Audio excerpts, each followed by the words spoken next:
But let's talk constipation for just a minute, because it's a struggle. The struggle is real. And especially when you're switching your diet, it seems like a very normal thing to get constipated. You had a brilliant tip, and you had told, I think it was me, I don't know, it could have been somebody else, but you told the plan for constipation while on keto.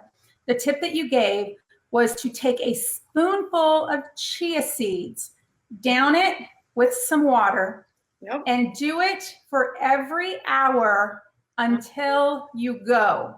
Right. And I might need you to explain, first of all, why this is good. The thing that I remember that you told me is that you've done lots of testing on this, and it does not spike your blood sugar. It does not affect you because it doesn't even digest in your system. It just basically goes through you. But the reason why it helps is because it creates bulk in the colon, and it helps you to go. Did I say that right? Is that everything? You play a doctor on television, don't you?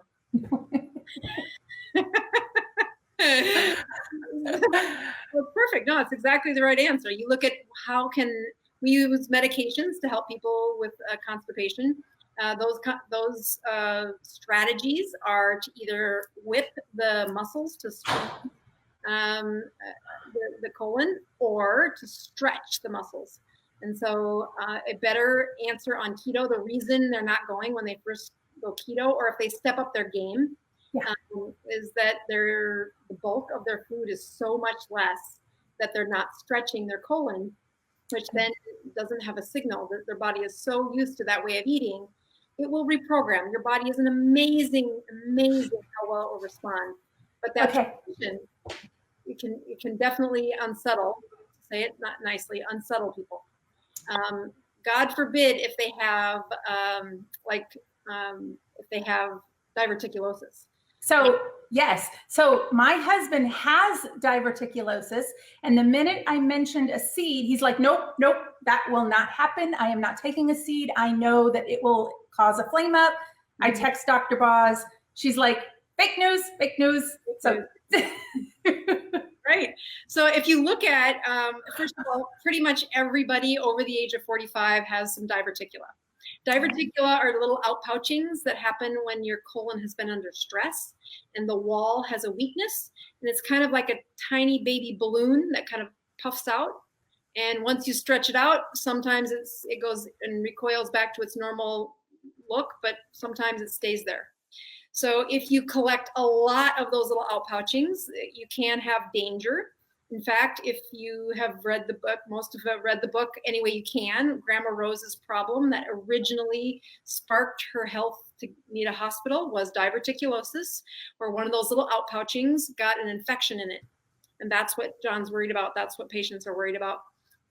There is urban myth that if you put seeds in there, you're going to irritate the colon. But it's just such a minor part of the equation that really you're just sending fear through the patient without giving them a strategy of how to do this. What you want is you want a bolus of stool to move through the colon, and to not have you don't want the seed to go in there and sit. Sure, we don't want anything to go in there. So how can you keep the pressure on the inside of the colon low enough and still move the stools along without getting it inflamed or irritated? And that is a solid amount of bulk. So on a keto diet, you can find a lot of carbohydrates to get their bulk up. And especially during a transition, they'll give up. They'll say, I couldn't do it. My bowels couldn't handle it. And I will say that as you watch people go through the ketogenic diet, this is one of the major steps where I'm like, just prepare for this. Have those chia seeds in your house. And if you never need them, great. But if you need them, 1 tablespoon every hour until you have a bowel movement. And essentially what you've done is you've stacked your colon full of bulk that doesn't raise your blood sugar. As you do that, go ahead. So John thought it's going to expand, and that did not happen. He was so happy. It took a few hours, but it finally happened. That worked. Mm-hmm.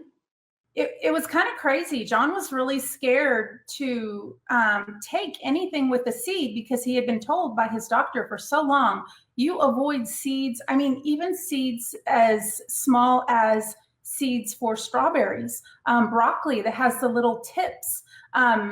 It can cause some serious issues when you have irritable bowel syndrome and diverticulosis. So he was fearful to take it, and he did take it, and it worked like a charm. He didn't have any issues when he did it, and it worked fairly quickly too. So it was very interesting that Seeds did it, and I love that it doesn't spike your blood sugar. Yes. Awesome. Well, let me answer some questions here, because I think we missed a bunch. So Jean says that chia seeds cause her to get stomach pains. So make sure you drink those chia seeds with a lot of water. That's one thing that, they do. They're kind of like tapioca. They do swell. That's what we're using. We're using that chemistry as part of the equation. And then if your bowels, there's a lot of changes that go on inside that bowel in the first couple of weeks of keto. I would contend that when you are more of an advanced keto, maybe even a carnivore, that the volume of stool is so much less that you really have to kind of graduate into that level of eating. But what's remarkable is how much stronger the slime layer becomes inside that bowel. And that sounds really gross, but it's super important that your body protects itself with this slime layer. That's how it lubricates the stools to move along. And when you've had chronic inflammation, which so many of my patients have had on a on a high carb diet, that the chronic constipation is another place where that bowel is just swollen. So Melissa says, so do you take them raw? Yes, literally. He took a tablespoon, he put it in his mouth, he drank a whole cup of water. And you have to drink a lot of water, because if you ever just put them in a cup with some water, and you'll see what they do. They become slimy, they expand. I don't know how many times their size, but you really do need to drink a lot of water with it. Melissa said, I've used chia seeds as an overnight oats recipe. And yes, if you haven't done that yet, I have, and it tastes like oatmeal. You can eat it cold, you can eat it warm, but there is actually a recipe in my cookbook for that. It's on page 17, and there it is. Absolutely delicious. So yeah, that is a thing. Please subscribe to my channel, and don't forget to click the notification bell so you don't miss out on any new videos. Stay tuned.